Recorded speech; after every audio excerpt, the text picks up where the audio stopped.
মাইথনটা হচ্ছে ওয়েস্ট বেঙ্গল আর ঝাড়খণ্ডের বর্ডার এরিয়াতে অবস্থিত। আমরা এখন ওয়েস্ট বেঙ্গলে রয়েছি, এবার হাঁটতে হাঁটতে ঝাড়খণ্ডে যাব। মানে নদীর ওপারটাতে হচ্ছে ঝাড়খণ্ড আর এপারটা হচ্ছে ওয়েস্ট বেঙ্গল। এদিকের দোকানপাট যা আছে সব বাঙালি, আর ওপারে সব নন বেঙ্গলি। মাঝে মাঝে এই সমস্ত ছোট ছোট যে সমস্ত দ্বীপ রয়েছে সৌন্দর্য, এগুলোর জন্য আরও বেশি বেড়ে গেছে। সামনে আর একটা স্পিড বোট রয়েছে, ওটাতে আমাদেরই লোকজন রয়েছে।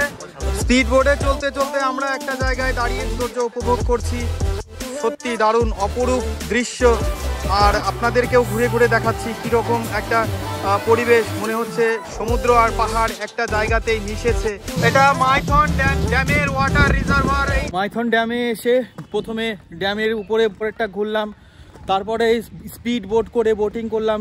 এবার তারপরে ড্যামের উল্টো সাইডটা, যে সাইডটা মানে জল থাকে না শুকনো, সেই সাইডটাতে এখন যাচ্ছি আমরা।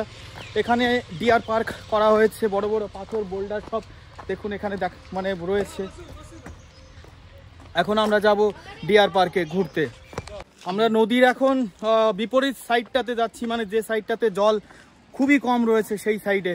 আপনারা দেখতে থাকুন, সেই যেদিকে জল নেই সেই দিকের পরিস্থিতিটা ভালো করে আপনাদেরকে ঘুরিয়ে ঘুরিয়ে দেখাবো। জায়গাগুলো খুবই মানে অ্যাডভেঞ্চারাস জায়গা। এখানে প্রতিটি মুহূর্ত আপনাকে সাবধানে পা ফেলতে হবে। পাথুরে জমি, একটুখানি পা হড়কে গেলেই কিন্তু বিপদ অবধারিত। যে পাশে আমরা বোটিং করলাম তার উল্টো দিকের নদীর দৃশ্যটা এই যে এই রকম দেখুন। এই যে জলটা ওই সাইডে রয়েছে, বাঁধের মাধ্যমে আটকে দেওয়া আছে।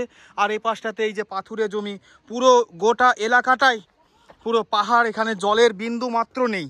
হয়তো যখন গেটগুলো খোলে তখন এই দিক দিয়ে জল আসে, কিন্তু এখন জল কিচ্ছু নেই। পুরো এলাকাটাই শুকনো, একদম পাথুরে জমি হতে পরিণত হয়েছে।